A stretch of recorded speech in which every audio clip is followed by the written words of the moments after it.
La màquina de classificació de llaunes es pot utilitzar a la part davantera i al final de la línia d'envasat segons els requisits del client.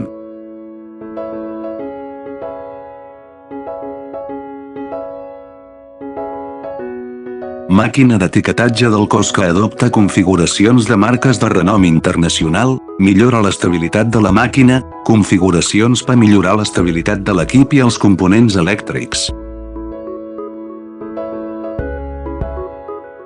Màquina de marcatge làser de fibra òptica aplicable a l'embalatge exterior de metall, com ara llaunes de llet en pols, llaunes de begudes, etc.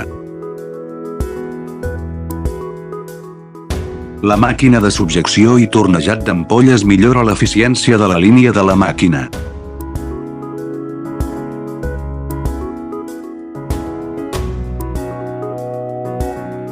La màquina de classificació de llaunes admet un gran nombre de llaunes alhora, classificant-se automàticament a la cinta transportadora de la línia d'envasat, millorant l'eficiència de la producció.